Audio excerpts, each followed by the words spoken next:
In a world where most people watch movies and then forget about them, these brave heroes join forces to watch them again and then talk about them. Join them in their epic journey as they go back in time, a decade and beyond, to revisit and break down films from a vast array of genres. Do these movies hold up over time?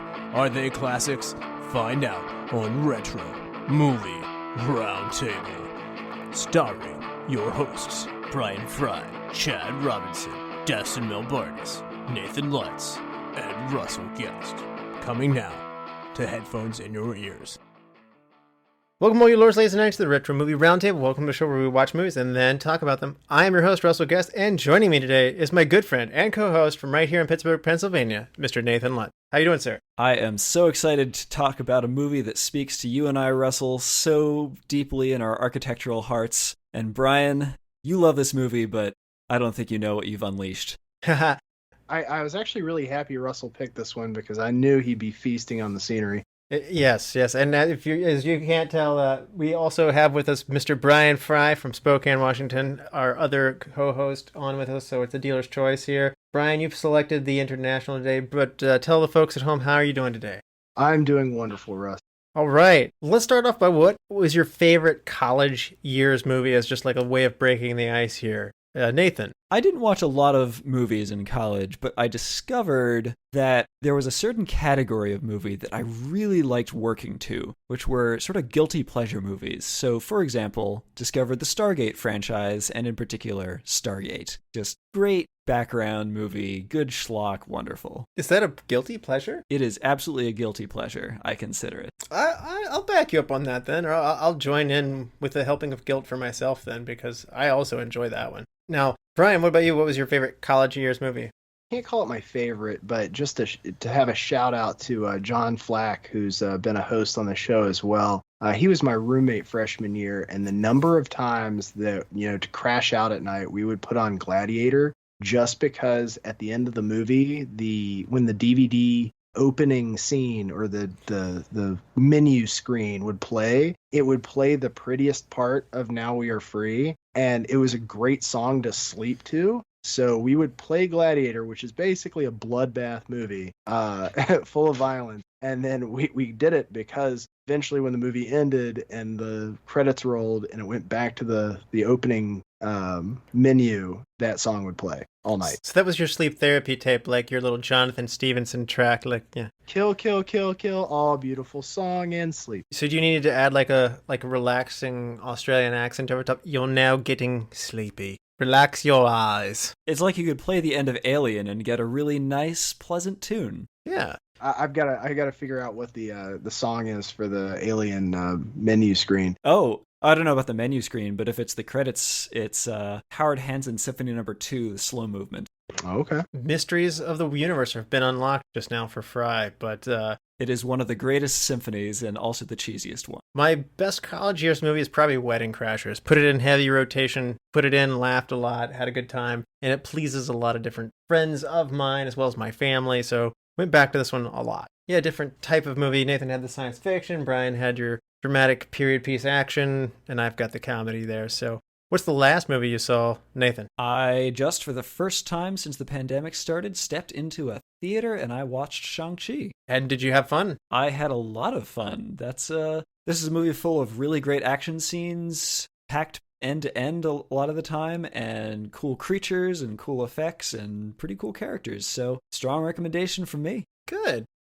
Bryan, what about you? I went back and rewatched a Netflix original with Jake Gyllenhaal called Velvet Buzzsaw, and it is quickly becoming a favorite of mine in my, I want to watch a kind of a mind screw movie. It's a suspense thriller about an artist or about a art dealer that finds a bunch of paintings that a reclusive artist who died in her building leaves, and he's trying to destroy them because if you view the paintings, you quickly become psychotic. Wow, I'm intrigued. That does sound better. Yeah, I highly recommend it. It's on Netflix, so free is always awesome.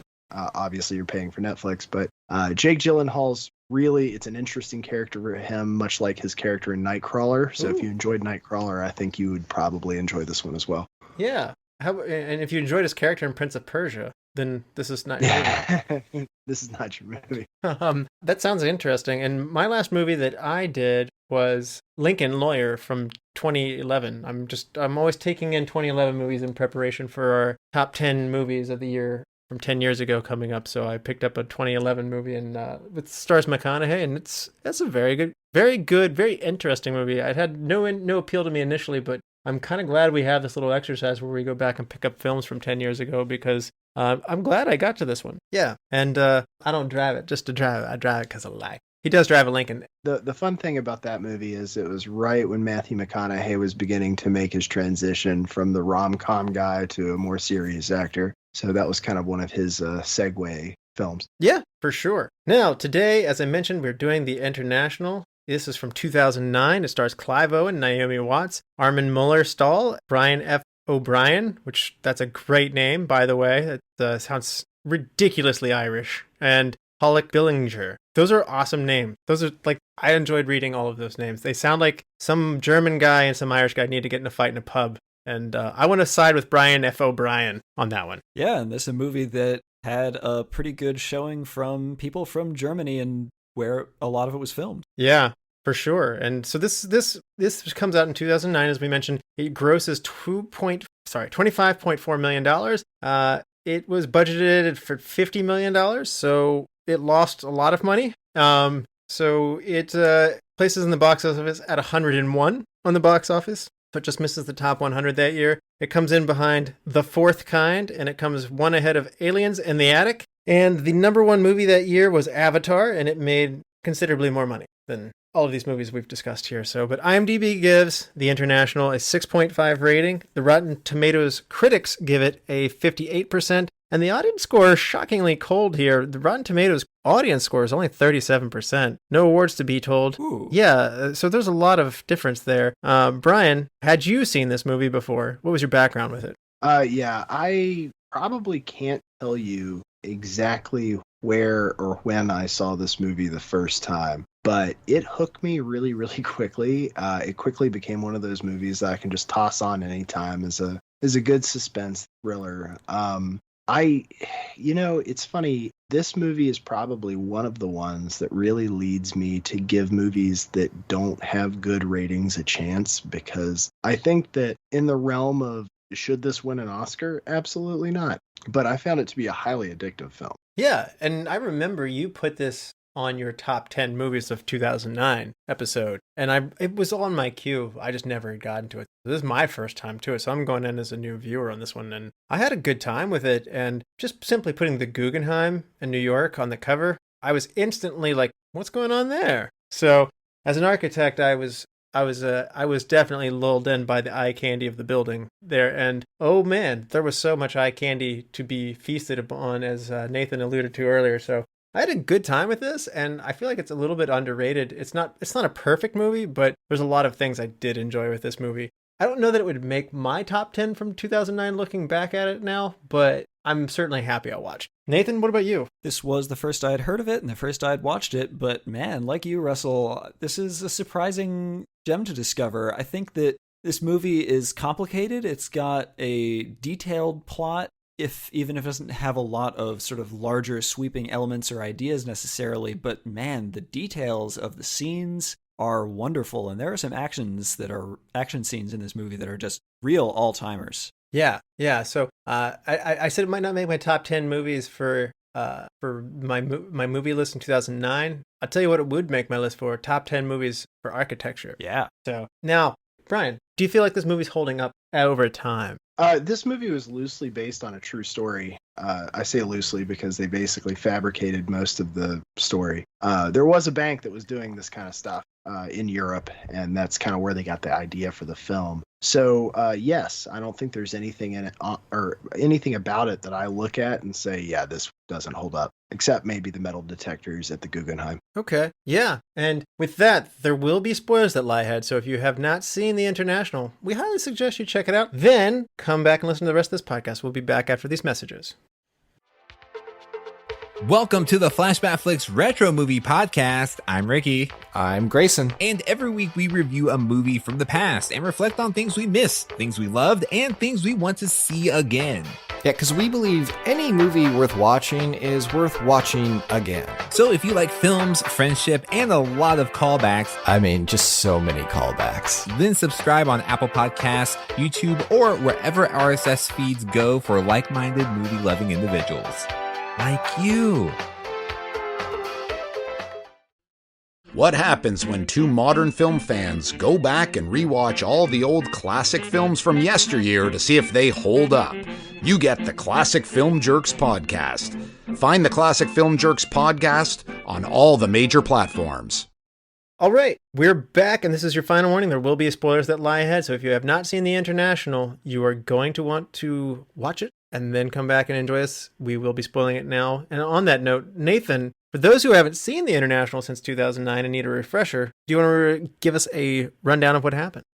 Louis Salinger was rejected from Scotland Yard for going off-book after failing to nail down the Luxembourg International Bank, IBBC, for arms dealing. He finds his way back onto the case at Interpol, but when his partner dies in Berlin of an apparent assassination, he convinces Assistant Manhattan DA Eleanor Whitman to help clear the red tape. All they have is a name to investigate, a family of arms dealers known as the Calvinis. But when they meet with Calvini Sr. in Milan, he is assassinated too, and a fall man gets framed. Whitman figures out that there were two snipers, and Salinger links one footprint to a prior IBC case. After some consultation, they identify it as being part of a custom foot brace made in New York. They travel to Manhattan and work with local detectives to track the international assassin down, eventually finding him at the Guggenheim with a senior member of the IBBC bank. But they have walked into the middle of an assassination of the assassin. The bank wants to cover its tracks. Barely escaping alive, Salinger interrogates Wexler, ex-communist and consultant for the IBBC, who tells him that to take the bank down,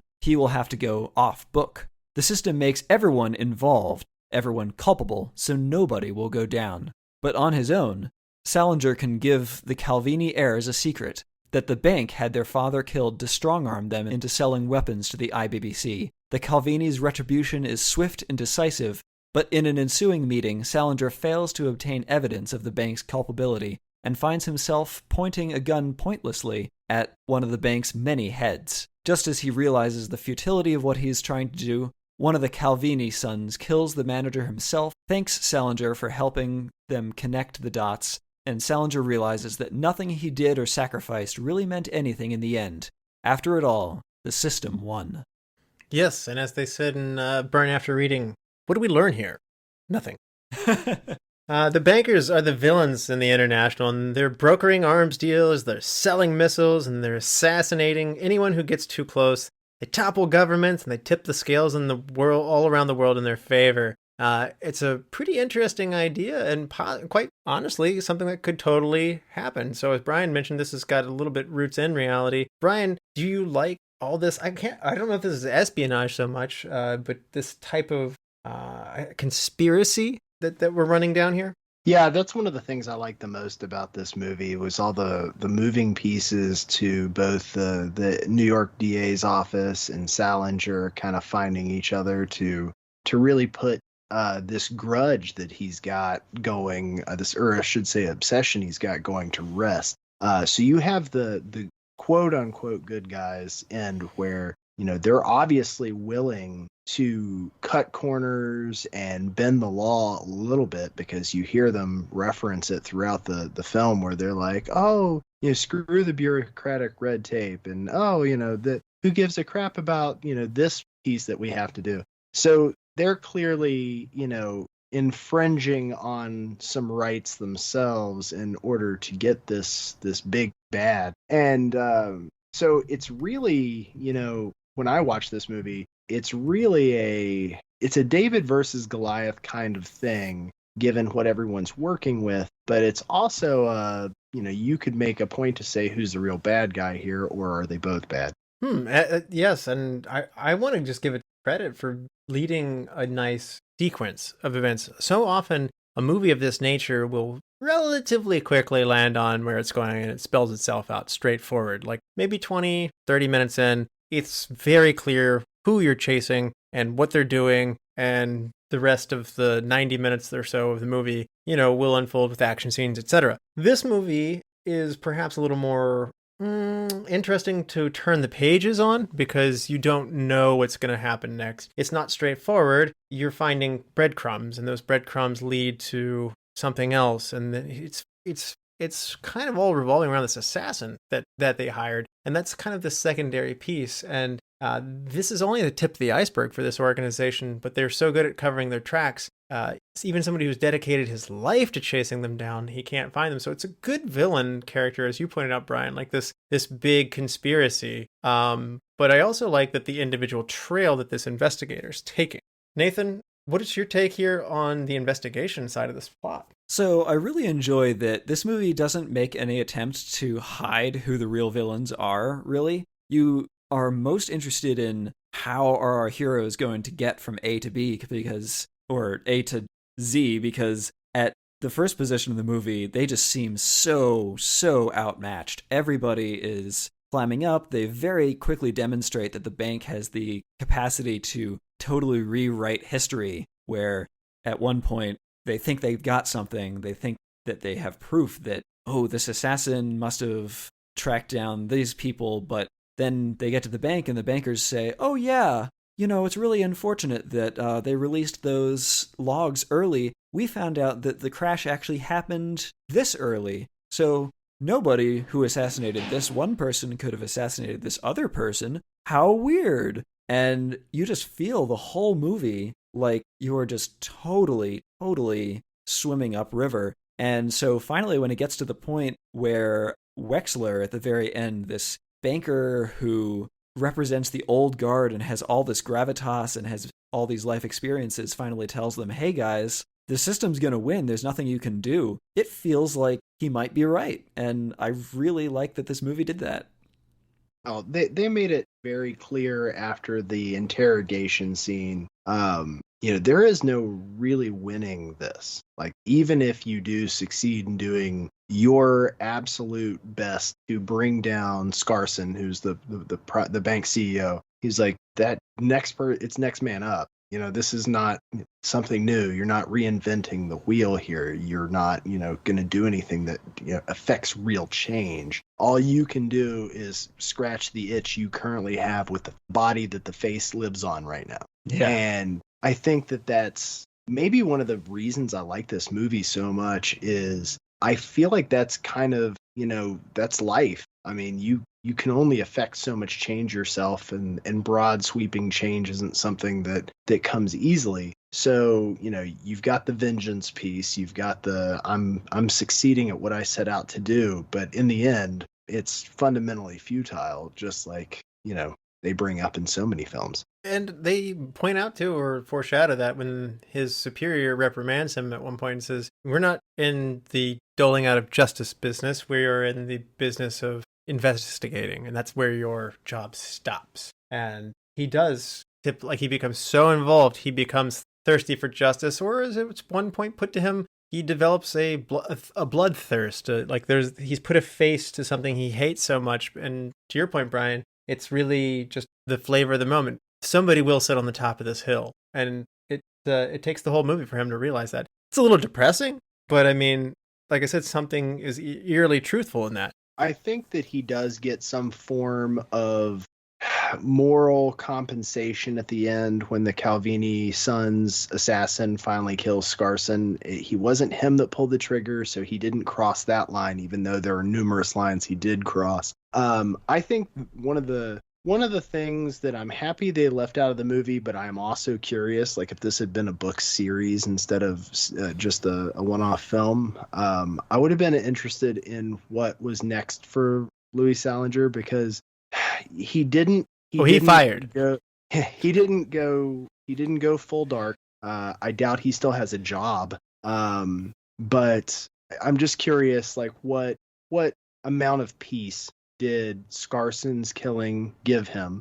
I mean, they basically cleaned house at the upper echelon of the bank, but then as you see in the newspaper clippings during the credits, they bounced back within, what was it, a quarter? Like they went down for like one quarter, and then the new CEO like bounced them back on top. Yeah. So yeah, there's that futileness. So I don't know what he eventually got out of this. I don't know if he just ends up being an embittered old man somewhere, but that's one question I've always had is what would have been next for him. I hope a shower. A shower, a shave, just clean himself. Yeah, that would be good for him. He's always disheveled and looks like he hasn't slept, eaten, or cleaned himself lately. So yes, I mean, Clive Owen's a good-looking guy, but they go out of their way to make him not like disheveled all the time. So he's always on edge, which I like that. I like that notion of the obsessed investigator who's letting all else in life go except for this one thing, and it's again gone well beyond a passion or being good at your job. It's obsession. Well, and if you look at Clive Owen, I mean, he was cast very aptly for this piece, because if you look at him in Children of Men or Shoot 'Em Up or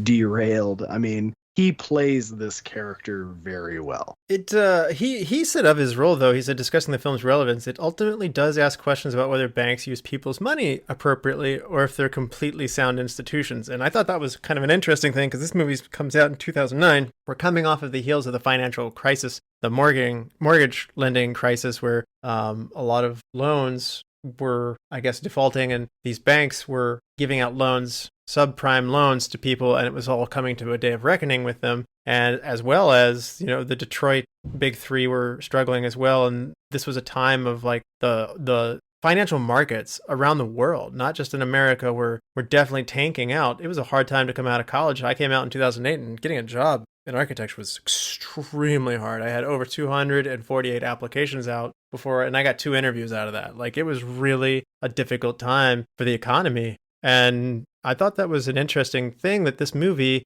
has the subject matter of what are banks doing with your money. Because at this point in history, there's a lot of distrust of banks starting to emerge. And it's very much definitely the right time to have this happen. It seems strange that it didn't do all that well, considering how well it hits that nail on the head there. I gotta ask, though, I mean, what made this fail so bad? Do you think it's just Clive Owen and Naomi Watts don't draw people to the box office as much as, you know, had it been Brad Pitt and Angelina Jolie or something? I will say, I think that the leading this movie, for me, it's not very charismatic. It may be accurate and it may fit tonally what the movie's going for, but it doesn't have a lot of fantasy to it. And even though this is a big budget action movie that's epic and it's got some pretty spectacular action scenes, everything in the middle, it's pretty evenly acted. There's no big emotional outbursts, really. There's just people who get into an obsession and who keep pushing forward and keep pushing forward. And there isn't a lot of charisma. And I don't know how much that's the leads, how much it's the writing, how much it's the directing, but that is something that I feel drags this movie down. That's all fair, but I don't know. I figured, like, that's the sort of thing that you might discover once you see the movie, but maybe just reviews and stuff like that. Like I said, I wanted to see this movie when I saw the trailer. Having said that, I guess I just didn't get out and see the movie, so I'm guilty of having not gone to see it myself. But I'm a little curious to see how it only made about half of what it cost to make this movie in its initial domestic run. So just curious about that. So Bryan, why do you think this movie didn't get more attention and get more money? This is an easy movie to bury, especially when you have things like Avatar coming out, where if this is a big budget movie, that was a Leviathan budget movie. And a couple of keywords here that Nathan pointed out that I really want to bring back is this isn't fantasy. This is showing people why things are as bad as they were at the time. And it's an easy movie to dismiss and bury because, you know, it's not an uplifting movie. It doesn't have a happy ending. It's not something that take people out of their lives. It puts their lives right back in their face. So this movie specifically was a victim of timeliness. I think if this movie had come out at a different time and different things were happening than what was happening back in 2009, I think that it would have had a better showing. And it's just an unfortunate thing. It happens to movies all the time. And yeah, I just think that it was a victim of its topic and when it was released. I think the topic is the right time for this. Maybe if it had just been more action. Like Bourne was so hot right now. Maybe people needed to have, you know, Liam Neeson in Taken or Matt Damon and Jason Bourne. You know, Clive Owen in a more realistic investigating type of movie might not be as glamorous. All of those are altruistic basically superhero movies with a positive ending. Right. And that's what I'm saying. Maybe quite simply, that's what people wanted and why they didn't show up for this. No, that's my point. Yeah. Is like this is, people needed to be uplifted. They needed to like feel good after they see a movie. And I'm not, look, like I find this movie very rewatchable. So I'm not affected by a negativity piece here. It's just a good suspense story. And I love the ambiance of this film. So, I don't think that's something that everyone is looking for. Yeah, for the audience here, let's be clear. We're attempting to find excuses for why this movie didn't go well, but I think we all liked it. Yeah, I had a good time. And I mean, I think it's close enough to a real thing. Like I said, this is inspired by the BCCI and this Bank of Credit Commerce International banking scandal took place in the early 80s and early 90s, and there was an influence from a murder of Roberto Calvi, an alleged banker, and the Sicilian Mafia in London in 82, these assassinations and poisonings of Georgy Markov in London in 78, there are seeds of these types of things that have happened, and we go on and we forget about them. And I think it's cool to make a movie like this. It is entertaining, yes, but I think Clive Owen made a good point when he says it does ask questions of, are banks using your money appropriately? And that's an actually insightful thing to take away. Yes, we've been entertained, but I actually appreciate that there's some rooting into something. Like Nathan said, it's not necessarily the most thought-provoking movie, but that's more than a normal run-of-the-mill action movie is going to leave you with. Yeah, and it's look, this is not something like we were talking before the podcast that it's difficult to find commentary of substance on this film on the internet, and I really do think this film was greatly buried. A lot of people just out. I wouldn't be surprised if people dismissed it without even trying to watch it.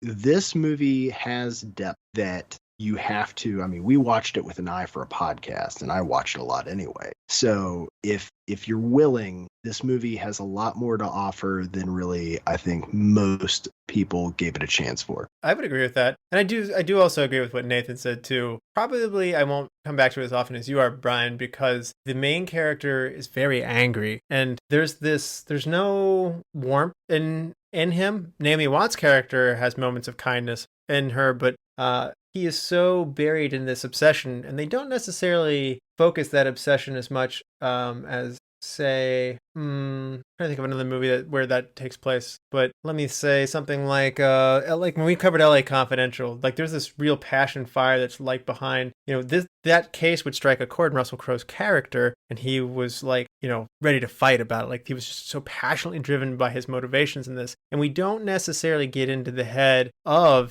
Agent Salinger that we understand what is driving him so much on this. What is it that makes this his white whale, and that his obsession is driving him on this one? And again, having the moments of human connection doesn't come through. So there's a lot of cloudy weather in this one, and there's a lot of cold environments, and perhaps tonally, as Nathan said, it's not the most charismatic movie, but I'm thinking that that's what's going to keep me from returning to it as often. But again, I mean, it's got a great shootout in the Guggenheim. I mean, like there are some really high points in this movie, and I can't believe we got this far into it without talking about it. I mean, that's an amazing sequence. It cracks me up a little bit. We were off mic for this, but I was talking about how my wife said this is such a quintessentially me movie. And people have made these observations about me for a long time, and I do end up being a creature of habit. Give me that blue tone filter. Give me that colder film. Like when they remade Girl with the Dragon Tattoo, I ate that movie up. That, like, with the exception of one scene that is incredibly difficult to watch. Oh yeah.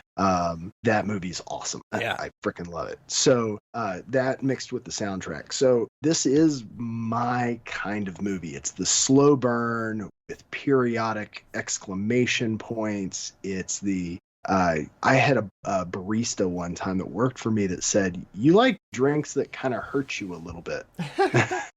Because I drink my coffee black. I drink, kombucha, stuff like that. He's like, everything you drink, it kind of hurts you a little bit, huh? So it's it's a habit movie for me. I do enjoy the technique that was used to make this. It is something that draws me to it. Yeah. And I gotta say though, this movie for me, it's running, it's building, it builds up to this amazing climax scene of the shootout in the Guggenheim. And This is really a very good action scene. I mean, Oh, yeah. I was more into an investigating mode, and once we started getting into that, I was just like, whoa, I didn't realize this movie had that up its sleeve. Yeah, that is one of the best action sequences I've ever seen. It's amazing. And architecturally speaking, it's like, how has this never occurred to anybody? It's a spiral ramp to have a shootout. They get up to the top and it builds the scene. They walk up, see everything. You are seeing at all times the entire environment in which they're going to have to run through. And it's so open, and yet it's just amazing. I think Frank Lloyd Wright would approve of it too, because he designed the walls tilted, not on purpose, but like he had a great form in mind. But it was pointed out to him, like by people who curate museums, like the space is actually pretty hard to hang paintings in, and it's not great for displaying art. And he shrugged his shoulders and just kind of said, I mean, it's a fine place to display your finger paintings, but I mean, we got to give him something to look at. So, I mean, Frank Lloyd Wright really didn't like modern abstract art. He liked his Japanese prints and stuff like that, which is kind of funny because Wright in so many ways is a renegade and an amazing pioneer of architecture. But when it came to the art world, like that wasn't what excited him. And I would think that he'd be like, you know what? These finger paintings, as he called them, his words, not mine. You know what? Let's test it. I like the shootout better than the artwork that's in it. I could see him approving that. I absolutely love the geometry of that shootout. Like in a normal shootout, you have cover, you have, it's very one dimensional. That was such a 3-dimensional shootout with, guys above, guys below. Your cover's not really cover if they're looking down on you. How the main assassin ends up getting hit was the angle was just right. When he shoots the glass chandelier and it falls, death by angles. Every part of how they filmed that, how they utilized that space. Obviously, it wasn't the real Guggenheim, but all of what they did there was such a artistically engrossing firefight. And leading up to it, too, like the art piece in the middle is so well designed. It has openings through it that you can look through and ways to hide and places where you can see the shadows of people who are on the other side. And the reflections, it's so tense. Yep, they even use the elevator lobbies beautifully. I mean, they use, like you said, Brian, the floor plan of that building was looked at, considered, and not only that, I mean, I'm skipping ahead a little bit, but they built a life-size replica in a German train station to be able to shoot this movie, because surprisingly, the New York Guggenheim didn't want them to come in and just shoot automatic guns everywhere and tear up the place. Oddly enough, I know, right? I mean, they did shoot, before they shot it up, they did shoot some of it in the real New York, like coming into the building, so it's not totally devoid of real New York shots, but I mean, this set took 10 weeks to build, and it is an ambitious set design piece, and it's just an amazing thing. It's a 118-foot wide life-size replica, and what a ambitious undertaking. Yeah, and mix it then with there's some computer-generated imagery, and that the chandelier itself is a CGI artifact for the scene. It's utterly convincing as it falls. Yeah, it's not something, it's not Matrix 3. Like, it doesn't look like a fake chandelier when it falls. Not at all. It looks legit, which is impressive even for 2009. I think it's funny that that's where you reach to for bad CGI. I always reach farther back for I always go for like Spawn or like Blade 2 or something like that. Like, these are where I go for like bad CGI. I agree with the Blade 2. I can think the of one. PS2 man fight scene. Yeah, man, that one of him on the roof fighting all the Smiths is just the worst. Like, they really, I almost want an issued apology for they owe it to the movie franchise and they owe it to themselves to apologize for how crappy that CGI scene was. So what, should the Matrix movies start out with an opening monologue of people apologizing for what happened to the previous movie? I think the new Matrix movie should at least have one joke addressing whatever intern they had working that day. It was a glitch in the Matrix, Brian. But one of the things that a scene this amazing and this high octane does is it does lead you to sit there and go like, holy crap, I didn't realize we're building up to this kind of movie. There's a fair bit of movie after that. The whole part where like he catches Wilhelm Wexler and the interrogation scene comes after that. He kind of goes rogue. He goes to Turkey. Then they're playing a whole other sleuthing game. And to your point, Brian, it kind of feels like, wait, are we in the second movie of a series of movies at this point? And it comes to this very abrupt ending, I just felt like it hit me really, really hard. He's faced with the moral dilemma of, am I going to shoot or not? And I can't say that he made up his mind. I don't like how they shot this. I want him to just put the gun away and turn his back, but I feel like he gets bailed out by another hitman coming up and shooting him before he's really made to make the choice of, do I pull the trigger or not? I almost would rather him have pulled the trigger, or, like I said, completely just punch him in the face and walk away. I think that it was enough for him at the time. The reason this is my rationale for why he wouldn't have pulled the trigger. I know they left it ambiguous enough that you don't know if he would have done it or not. He was thinking about it. Yeah, but my point was, it was enough to see this Goliath groveling to David that he got the piece that he needed to not shoot him. I think that's how that ultimately would have culminated in his head. I think you're right, but I just feel like I want a little more definition there. I just feel like the character transformation that's happening very back end of this movie, because it's not been a gradual transformation of the character. It's very much last minute transformation of the main character. It's like you said, it's a little ambiguous, and maybe I'm asking to just hit it over the nose, but I feel like there's a more dramatic way to finish this movie, and just seeing these headlines rolling and stuff like that, I've just felt like this movie just hit me oh, are we done?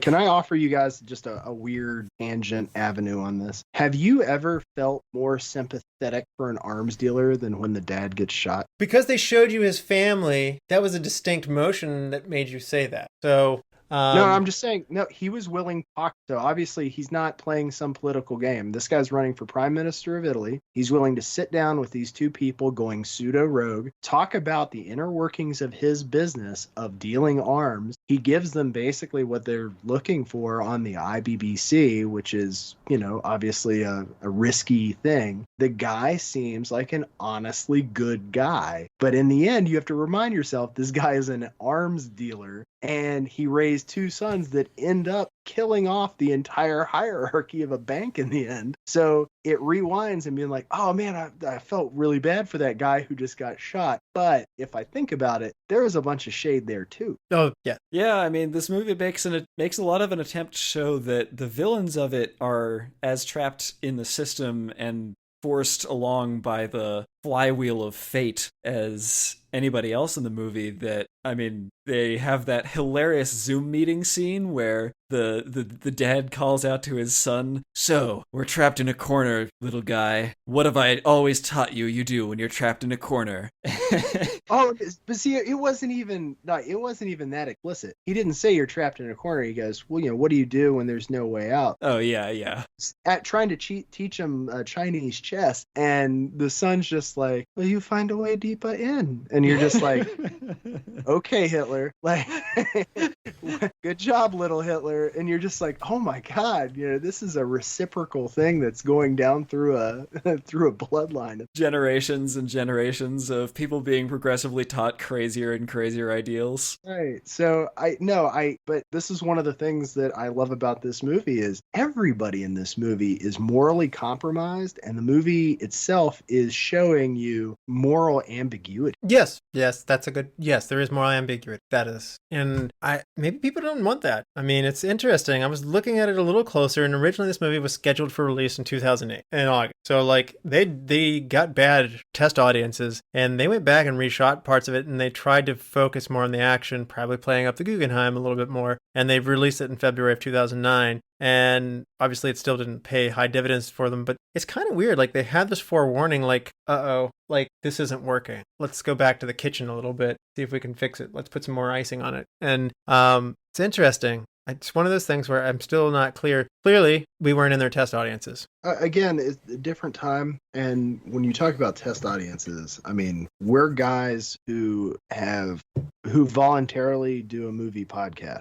This is in all regards our wheelhouse. So when they're doing these test audiences, it's Dave from Subway. It's, Jill from the CPA's office. It's not us. So we can take, and we're literally watching this with the eye to take details to talk about when we're dismantling the movie. So I can completely understand how, Sam from off the street comes in and watches this movie and he's like, why did I just waste time on that? But I think that is also something that lures me to a movie like this, because it is greatly underrated and unappreciated, and you find a gem like this and you just got to talk about it. I think Tom Tykwer, the director, just was really good at building that sense of paranoia, tense, quiet moments, and he just had an amazing knack for the aesthetic of this movie. I'll be honest with you, maybe if I were watching this movie in the hands of a less skilled director, I don't know that maybe I will find it as interesting, but boy, the globetrotting they did. We mentioned this when we talk about James Bond throughout our James Bond episodes in the past, but it's true of other movies as well. I mean, if you take me on these exotic locations, then I think that that's going to draw me in. And I think that there's something, the style of this movie is really good. It has good lighting. It has good moments of how like you feel, like they make you feel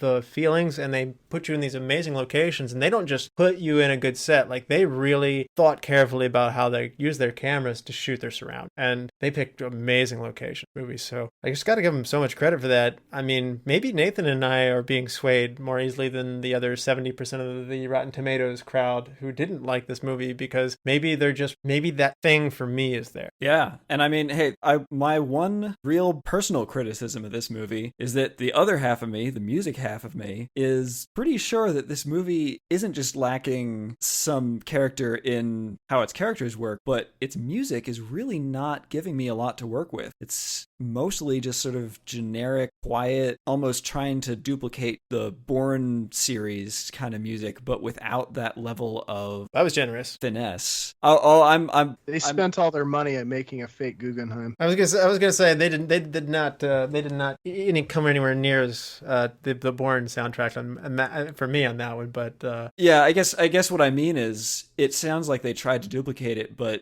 didn't actually provide anywhere near the effort that would actually be required. So they ended up with like this little piano ditty at the beginning and the end that feels like it was maybe something that could have been a seed to go somewhere, but they never go anywhere with anything. I honestly thought it sounded like a TV investigation file, and it was really funny that they read that the score from this film is regularly used by German public television stations, of which I'm not familiar with, in documentaries to invest in investigative journalism. So like makes sense. So like they jacked this to do what we were talking about, but it is one of those things where it's just like, this feels like, what you see like when you watch like, I don't know, Cold Case Files or something like that. Gotta make that money back somehow. I understand from Nathan's point of view how that's like a integral part of what he looks for in movies. But, I'm a huge music fan, but until you mentioned it, I don't think I've ever thought once about the music in this movie, and I'm not sure if you need to necessarily. But he's asking, is that a problem? Because it has the ability to make you feel their feelings more. Yeah. Because so here's the thing about this movie for me. It took me almost 20 minutes into the first watch to figure out what I thought they were saying our main character's name was, and I was wondering for a while if they were going for a thing where they were deliberately not saying his name, and there was so little character to anybody. It was generic banker guy, it was generic investigator guy,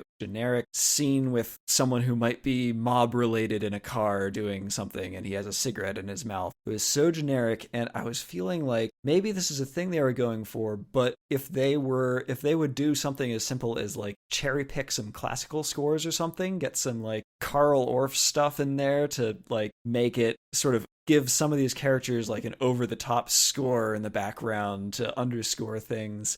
I feel like you could inject a lot of character without sacrificing the plotting and sort of realism purity that the rest of this movie has. So during the investigation, assassination, cover-up scene where the crooked investigators go in and doctor the crime scene and everything's being, skewed to look a certain way, Nathan wants to hear dun dun dun dun dun dun dun dun dun dun dun dun dun dun dun dun. Sorry. I do think that look, I mean, it'd have to be something I'd have to hear and reassess as a fix, but I felt like the severity, the minimalism that they used in this movie all led to the David versus Goliath attitude that you have from this guy trying to take on something that's much bigger than him. So could there be filler? Absolutely. May it improve it? Possibly. Did they do it on purpose the way they did it? Probably. Yeah, I'm sure they did it. It was very purposeful. It was really stylized, but I'm with Bjarke Ingels on this one. Less is a bore for this particular movie, in the music anyway. So, but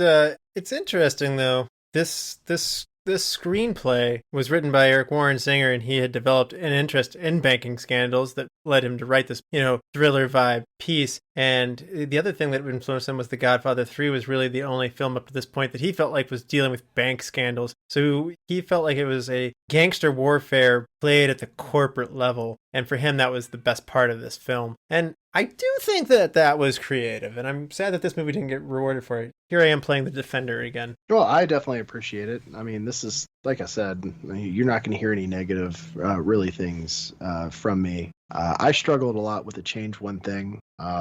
It's an experience as a whole, and I have a hard time taking it apart in any real meaningful way to augment that perception, because the perception is one of the things I like. That being said, you'll rarely hear me arguing for things like less music or a change of tone. So I don't know. I just I like it the way it is. Some reviewers said that this movie related to Parallax View from 74, All the President's Men in 76, and that this movie, because these events that it's rooted in happen in the 80s and 90s, why not set it then? And then director Tom Tykwer said, and I think it's Tykwer, it might be Tykwer, I don't know. Tom Tykwer said that he decided to make this a contemporary setting, and that this would just look better, feel more tense, and it seems fresher, if you will, just to put it in today's times. And do you feel like this was a good thing, Nathan? Do you want it set in this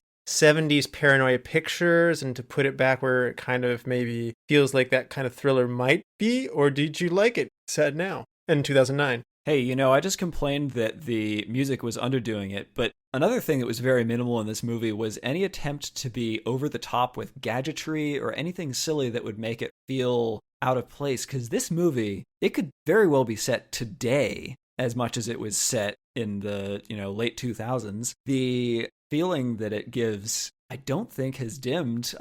It feels like a very contemporary thing. And yeah, you could definitely benefit from period piece energy in a lot of ways, but I don't know if the world was necessarily ready to start doing 80s thrillers at the time. Yeah. I feel like this movie again has a sense of the nature of the tech world. It shrank, I should say, the internet and those advances shrank the world. Everything was being played at a global stakes. So the fact that a bank would be maneuvering and positioning itself for financial gain around the world seems ultra more relevant in today's times. And I think that they wanted to have that, sense of believability and cautionary tale in there while making a good thrilling plot. And obviously there's a lot more at stake. And it seems like the world is the playing field. And I feel like updating it to that is solid. I think that what I would have said had I been the director and someone had asked, why not make it a period piece over, the 70s or 80s or something right now,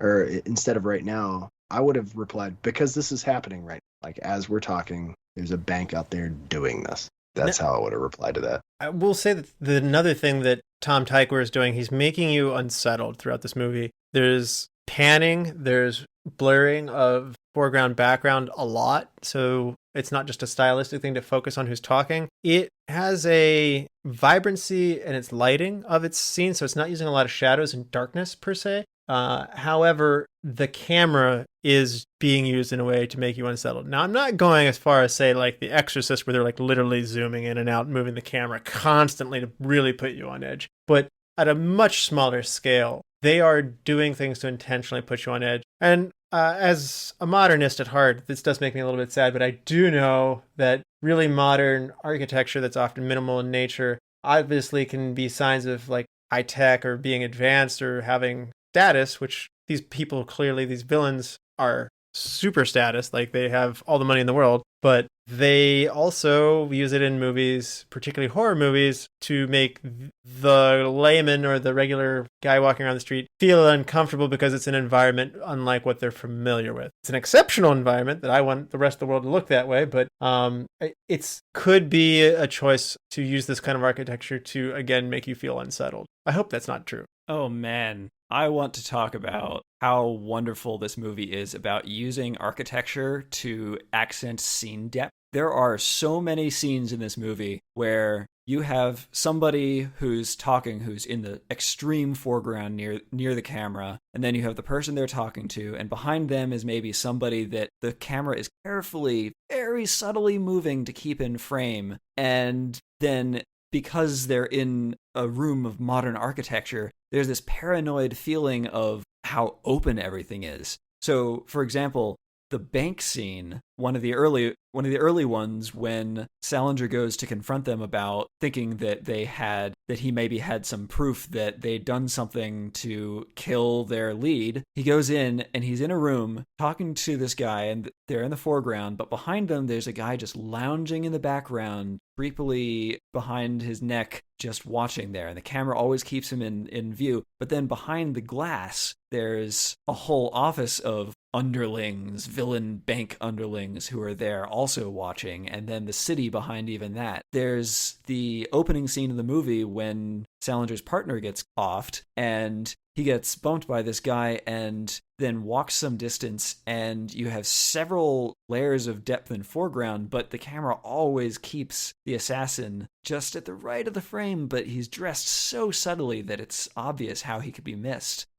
It happens throughout the movie. The Guggenheim scene, same thing. All about depth, and it's amazing. I couldn't possibly agree with you more. I'll also say that one of the things that I really liked about it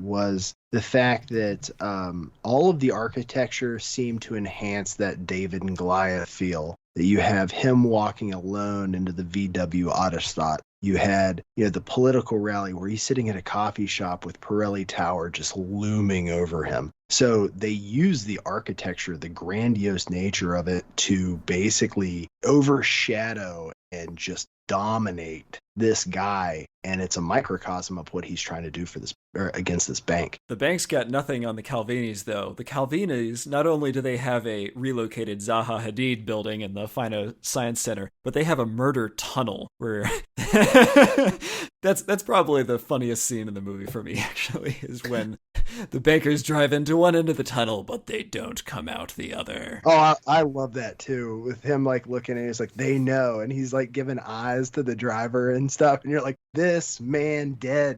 How are you going to get into you just got kicked out of this business meeting with a bunch of very scary looking men, and you got into a car where you don't know the driver? That's bad guy banking 101.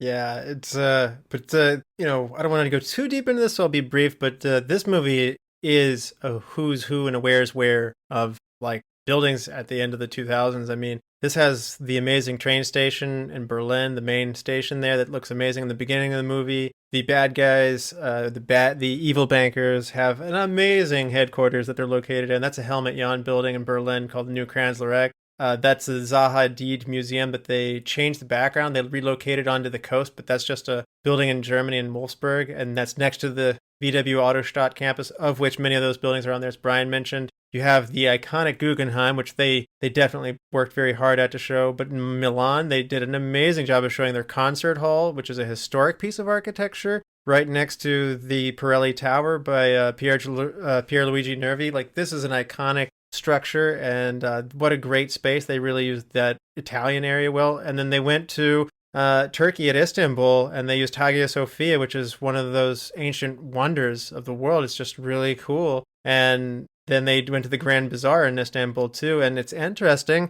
Skyfall, which is a very stylish, ambitious movie, kind of took a lot of that Istanbul scene for itself. Now, James Bond one-ups it by driving all over the roofs on a motorcycle in Istanbul, but I have a feeling when they were spotting where to shoot Skyfall, it's possible maybe this movie led them to go there. Maybe. But anyway, this is an amazing set. Not normally do you have a movie that has all of these. These are high quality, real spaces by big name architects, and it is historic architecture of quality. It's really brand new, cutting edge architecture of quality. And man, if the whole world looked this good, that would be just great. And also the Interpol headquarters is really awesome too, that they put that in here too. So, just a really great job of picking their environments. I gushed in Gattaca over all the great architecture they had in this one. This does it at an even larger scale. They pick more buildings. And the scenes that aren't necessarily specific landmark buildings, like they have a lot of great urban fabric. The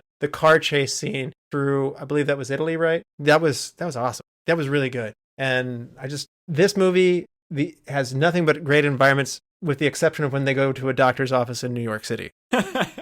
That guy, I tell you what, that might have been the only humor in this movie, was that doctor. I think there was one attempt at a sex joke. Just one. Oh, why are you offering? Yeah. Yeah.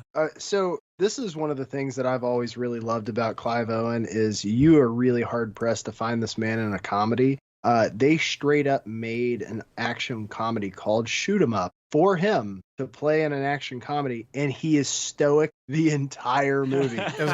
He's not that funny. They actually use his stoicism as the comedy. It was amazing. I went to see it in college with a friend of mine. We laughed so hard during the entire movie, and the whole movie, Clive Owen is being Clive Owen. But it's how they wrote the movie for him to be that way that made it funny. So it was, if you haven't seen that one, it's definitely worth it too. It's hilarious. Yeah. And they extend this into the thoughtful placemaking, into a thoughtful wardrobe.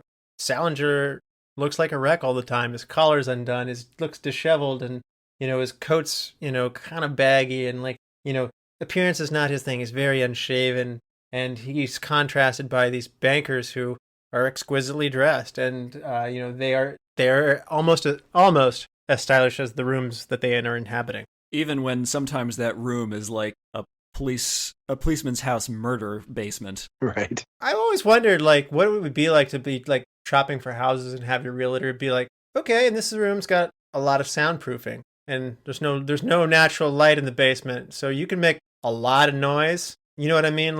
You can see nothing. You really can see nothing. Nothing. And the windows that they've been spray painted over so many times, you would have to have new ones put in. And it's really, really great. The entire room has been painted with a really easily cleanable material. There's a floor drain. Perfect. It is. And the garage is not visible from the street when you drive in. So, every aspect of this room, I just want to emphasize, is well considered for your needs, if you know what I mean. So just thought you would appreciate, this room. It's I feel uncomfortable and I would like to shop at another house now, please. And I want another realtor. Have I mentioned the tunnel? Have I mentioned the tunnel yet? If you use the sink, be careful, because it's not actually water. It is it's bleach. It's pure bleach. If you turn on that faucet. Enjoyable tangents. Yes. It's interesting. This movie has special effects. They go to work real hard in really isolated moments. So much of this is real location shooting, but the sniper scene in particular, as they're tracing through the angles of the shot, which, by the way, I loved the breaking down of that scene of what was going on, and that I was really into that Italian assassination part of the story. And again, the Guggenheim is a special effects feast, including a dead body that's shot off the Guggenheim balcony that falls down, hits one of the ledges, and very realistically flops down, and was oh, somebody put a lot of thought that. That's a heavy task to send some digital animator for 2 months to walk around.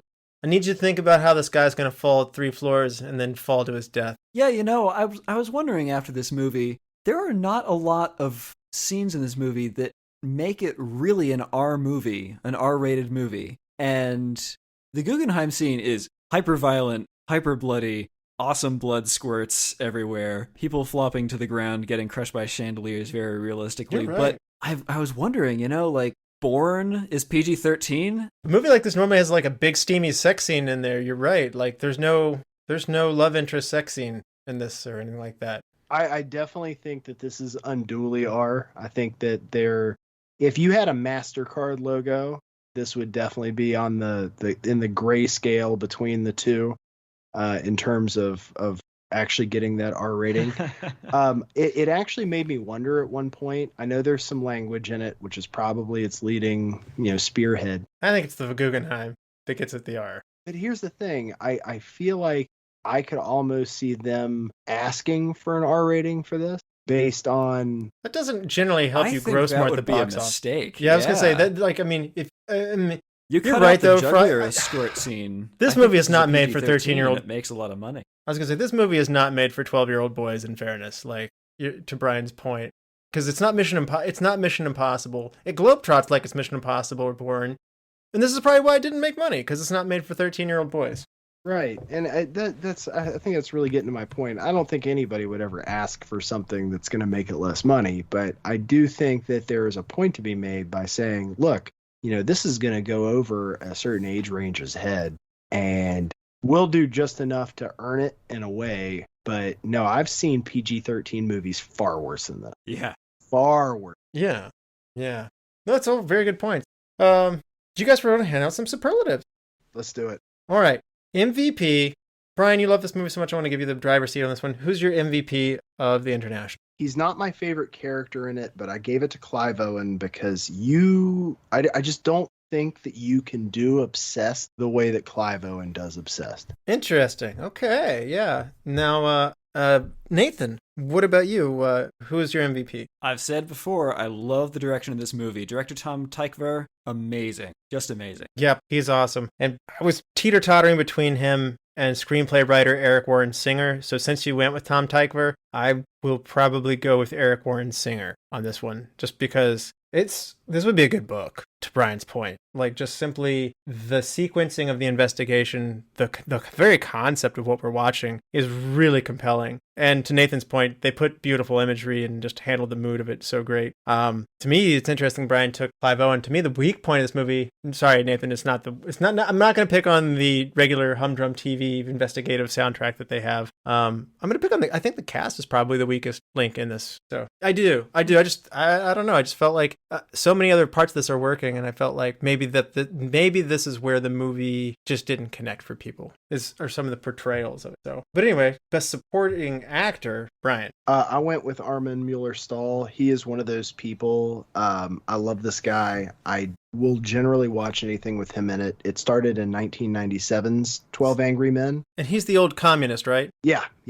He was in the remake with Jack Lemmon, and that's the first place where I saw him, and I was like, oh, this guy's awesome. He was also in movies like The Game, which is also one of my huge favorites. The Peacemaker, the X-Files movie, the first one, Eastern Promises, and then this. So he's just one of those guys. His accent and how he plays the part of that, aging Eastern European personality.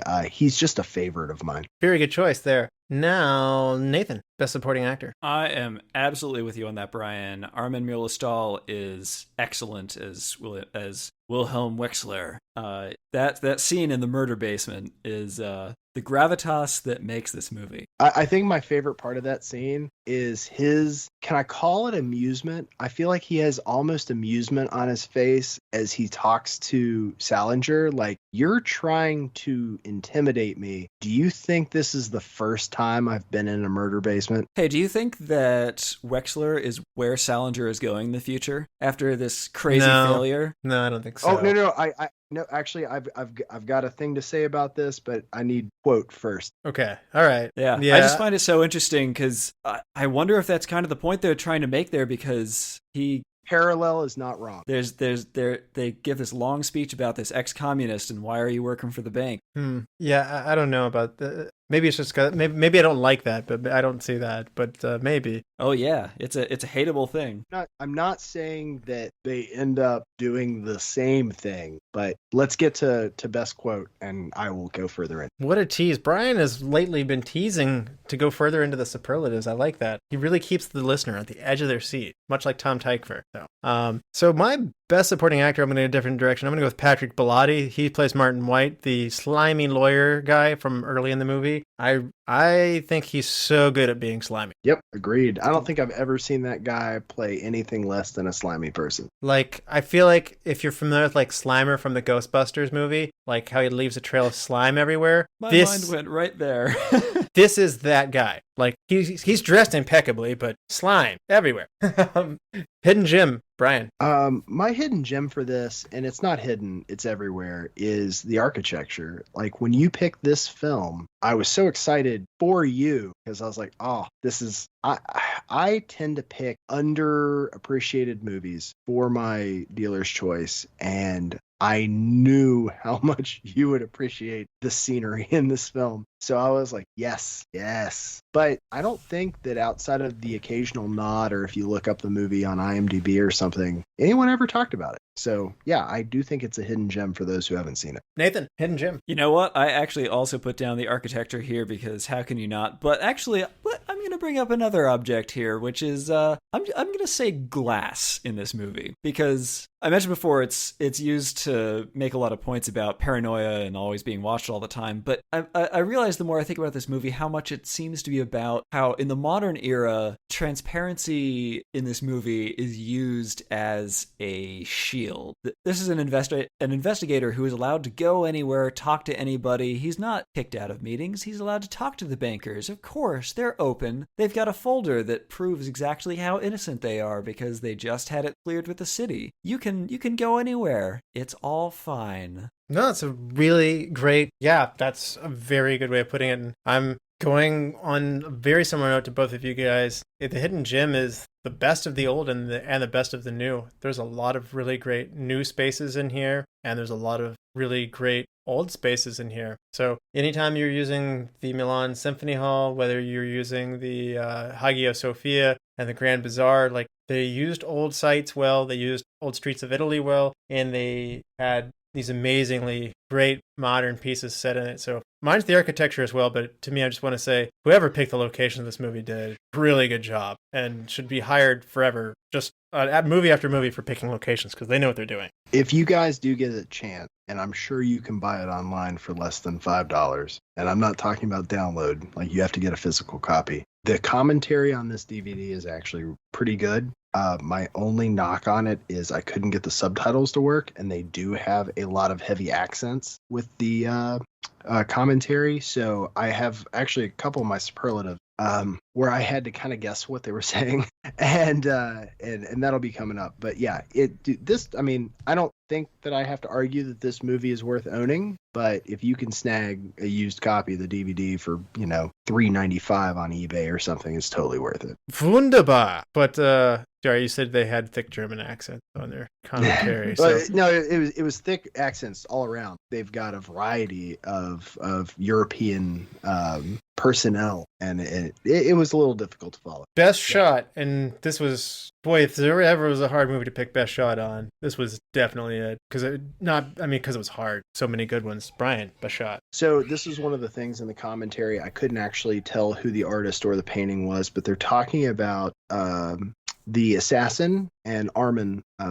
sitting at that painting in the beginning of the film while they're discussing the shooting of the politician. And the painting they're looking at depicts agony and death, and both would later die. So I just felt like that was a great foreshadowing piece, and how they used art and architecture in this to further the plot. That's a great choice. Nathan, what about you? Best shot. Close to the end of the movie, they're driving out at what is actually the Finos Science Center, and they leave the garage, and oh my gosh, that garage has supervillain lair written all over it. It's just so spectacular. This concrete, crazy, weird verticality in the surfaces, and the lighting that they managed to get into this. The way that it's done, it's just there for like 2 seconds, but awesome. The sequence, mine's going to be the sequencing of shots that they did as he's coming in to try and come face to face with that banker, the head banker that he wants to meet, and he's headed out of that elevator. It's transparency done at its finest, like Nathan was saying, and I'm really glad he pointed pointed that out because this was my point with the best shot.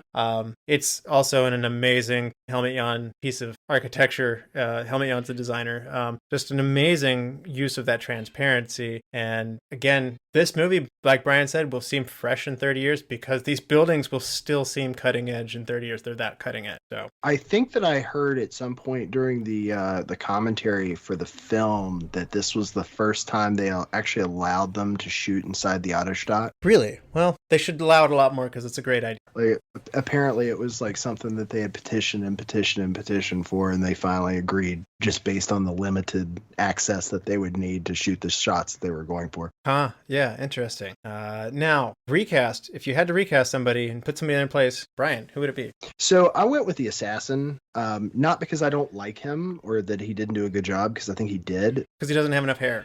Well, every time I see that guy, he reminds me of Stanley Tucci. So I'm just wondering if they had Stanley Tucci, if it would have popped more. Oh, Stanley Tucci. That was unexpected. I feel like he's too nice for that. Oh, dude, he's been a bad guy in a lot of stuff. I guess I don't know. For whatever reason, you say Stanley Tucci, and like, I don't know why. That's just not the wrong roles are popping into my head right now. So yeah.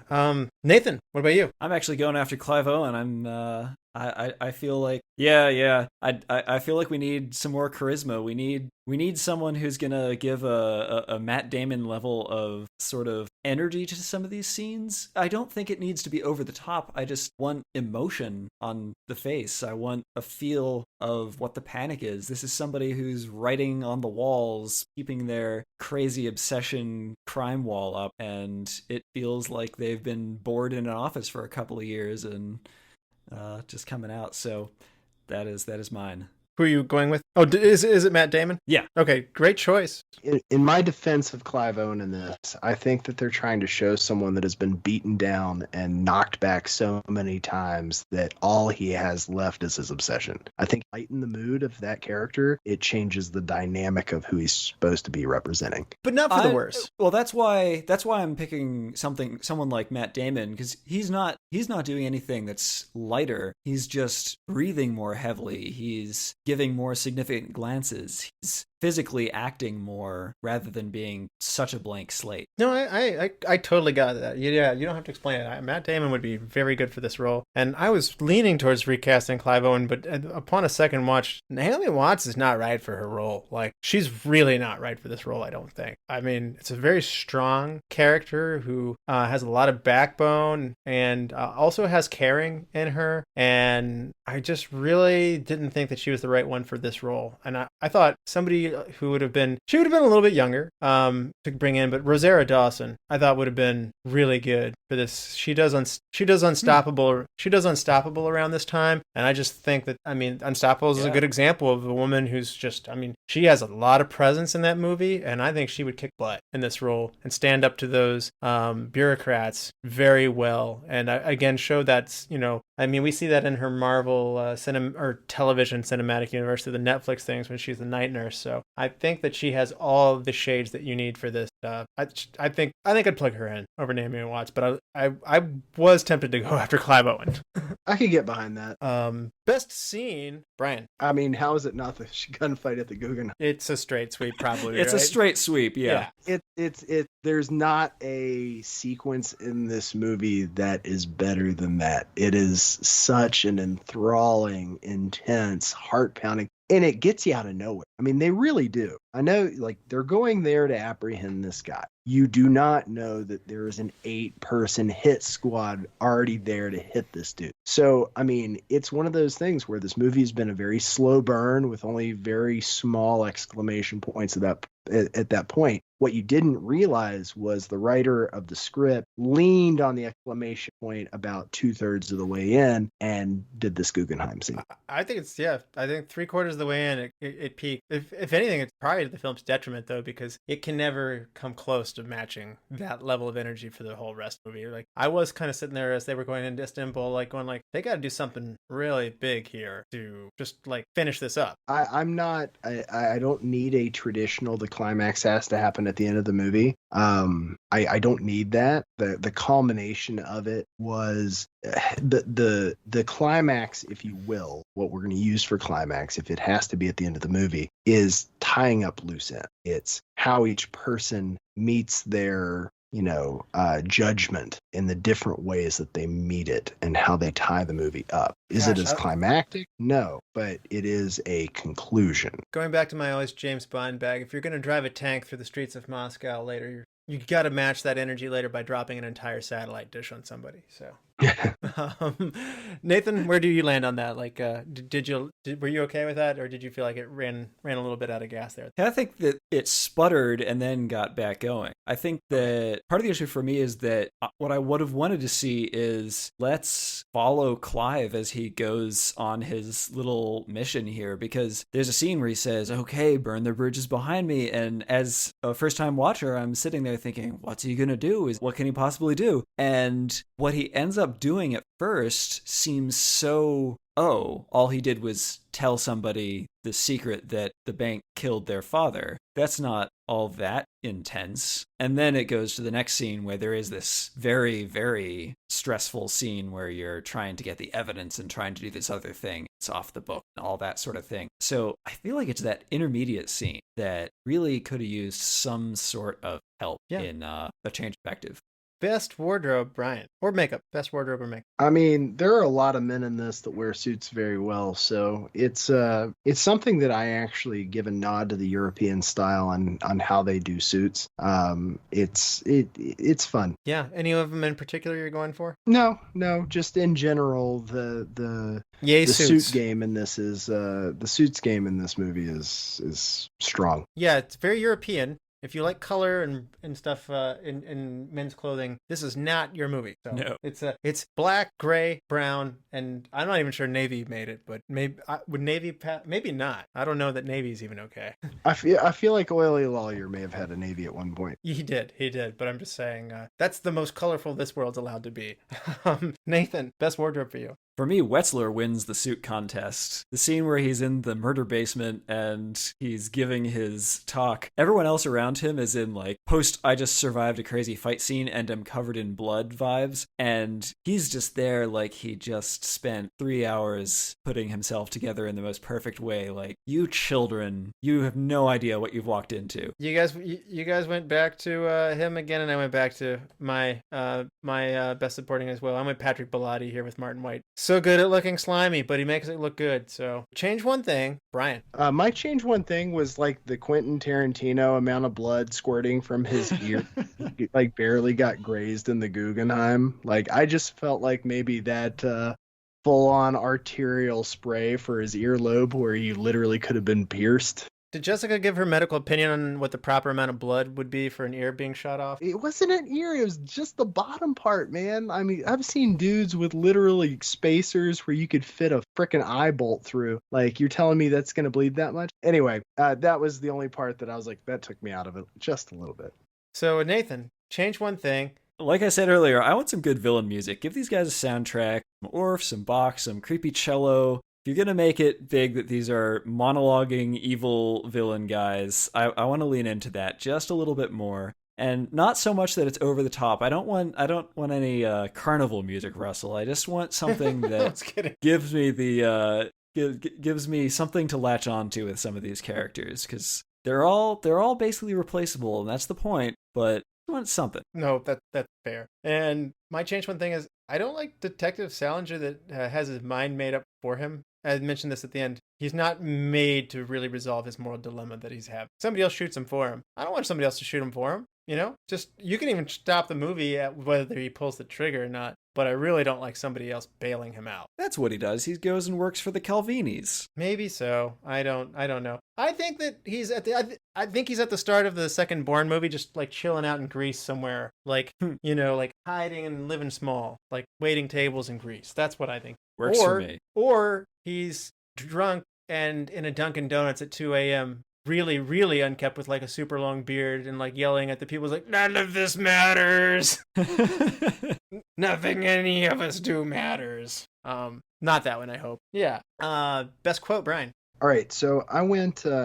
This was actually from a book, but used in the movie is sometimes a man can meet his destiny on the road he took to avoid it. I love that quote in such a profound way. And when Armin uses it back at Salinger. I just think it's prophetic because you have this Cold Warrior from the Russian bloc who is anti-capitalist, going to work for the most capitalist place in the world, this bank, and basically being their muscle because they like that aspect of what he can bring to the table. And then you have Clive Owen following along in a similar path where he was all about justice until justice wouldn't give him what he wanted. And so he goes off book too. And I feel like you are seeing some mirroring on, like, I've seen that look in your eyes. I've had it in mine too. This is how you end in a dark place. That's why I don't think he would have pulled the trigger in the end. That is a pretty good quote. Now, what about you, Nathan? Best quote. Mine is also from that scene. It is just the line, "This is the difference between truth and fiction. Fiction is to make sense." And I just like that line a lot for the way that he delivered it, where, you know, maybe he was tracking somebody down and he had this fictional idea in his mind that justice could be had, that justice was a real thing. And in the end, he found out the truth. It didn't all make sense. It was just there. And here he is now. Mine's going to be Wilhelm Wexler as well. Same person, different quote, though. Character is easier kept than recovered. I wanted to have him as my MVP so bad, but I felt like he was such a supporting character in this. Like, he's literally a quintessential supporting character in this, that, like, he had that MVP, like, wrapped up. Yeah. Yeah. Now, on a 5-star scale, half-star intervals, Brian, what would you rate The International from 2009? Well, like I already said, this isn't going to be an Oscar winner for anything, so I gave this a solid 4 stars. It is truly one of my favorite films, and yeah, 4. Nathan, what about you? Hey, you know, I'm actually right there with you, Brian, on 4 stars. I think that this movie has some incredible direction. It has an all-timer fight scene. And despite my niggles about music and maybe the plot sputters at the end a little bit, I think that it really compelling. And I'm right about there with you, only unlike Brian, I do embrace and use half-star intervals, and I'm giving this a 3.5. And I really love a lot of the style and the craft of this movie is well above what I'm rating it as an overall. But to Nathan's point, the sputtering at the end, as well as a little bit, I had some issues with the cast, that just maybe these portrayal of these characters. Not only that, maybe you could have gotten some more people in the box office, you know, with Matt Damon and Rosario Dawson, for instance, or, you know, pick another 2 leads. I think that this was so good. The script was good, the concept was good, and the director was right. I really think they got a good director on this one. So it's hard to get all of that right and still have a little bit of conflict with it. It's just, you know, hey, not every movie is a perfect movie, and 3.5 is still really good. I like it, and it is really well crafted. It's one of the best crafted movies we've done here this year, I think. Absolutely. Now, would you like to help me pick a movie for next time? Nathan. I do, Russell. Option number 1, Little Shop of Horrors from 1986. A nerdy florist finds a chance for success and romance with the help of a giant man-eating plant who demands to be fed. Option 2, Attack of the Killer Tomatoes from 1978. A group of scientists band together to save the world from a mutated killer tomato strand. Option 3, The Witches of Eastwick from 1987. 3 single women in a picturesque village have their wishes granted at a cost when a mysterious and flamboyant man arrives in their lives.